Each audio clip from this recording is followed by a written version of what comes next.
போலீஸையே கொல்ற அளவு வளர்ந்துட்டீங்க. எல்லாத்துக்கும் இன்னியோட ஒரு முடிவு வச்சிருவோம். அவன் மொத்தமே நான் முடிக்கிறேன்.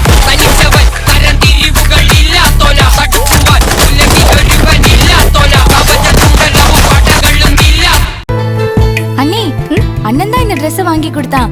நல்லா இருக்கா? ரொம்ப அழகா இருக்கு புள்ள. உங்க அண்ணன் எனக்கு சேல் எடுத்து தந்திருக்காரு. எப்படி இருக்கு? நல்லா இருக்கா? நல்லா இருக்குதுல, எனக்கு ரொம்ப பிடிச்சிருக்கு. இந்த கலர் உங்களுக்கு நிஜமா நல்லா இருக்கும்.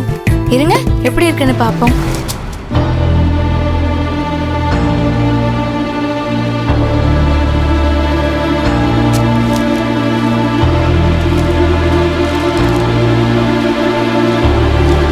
ஃபாரின்ல கூட பில் நம்ம ஊர்து மாதிரியே இருக்கே.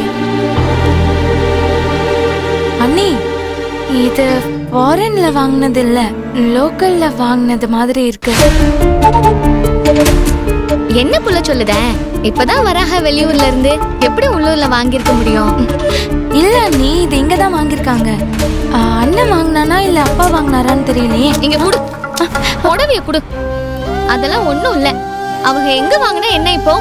ஒருவேளை வெளிநாட்டுல இருந்து வரும்போது அவங்களுக்கு நேரம் இல்லாம இருந்திருக்கும், அதனால உள்ளூர்ல வாங்கிருப்பாங்க. அதனால என்ன, எனக்கு எந்த பிரச்சனையும் இல்ல. என்ன நீ இப்படி பேசுறீங்க? அது எப்படி எல்லாருக்கும் ஃபாரின்ல வாங்கிட்டு உங்களுக்கு மட்டும் இங்க வாங்குவான்? இந்த புடவைய இங்கதான் எடுத்திருக்கான். நீங்க போய் எதுக்கு எனக்கு ஃபாரின்ல எடுத்துட்டு வரலன்னு அண்ணன் கிட்ட போய் சண்டை போடுங்க. ஹே புள்ள, நான் எதுக்கு புள்ள சண்டை போட போறேன்? என் நினைப்பு வந்து வாங்கியிருக்காங்கல்ல, எனக்கு அதுவே போதும்.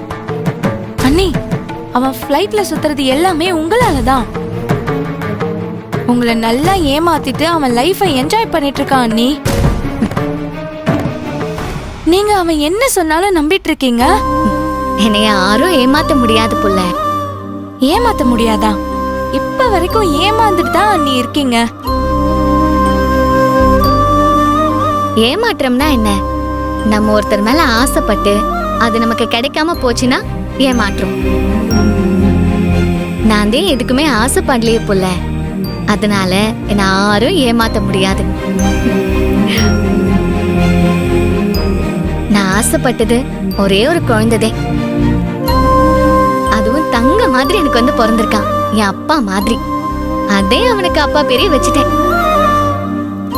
எனக்கு அவன் போதும் புள்ள. அவனை வச்சு நான் எப்போ சந்தோஷமா இருந்துப்பேன். எனக்கு எந்த கவலையும் இல்ல. எப்படி அண்ணி உங்களால இப்படி இருக்க முடியுது? அதே துளசி.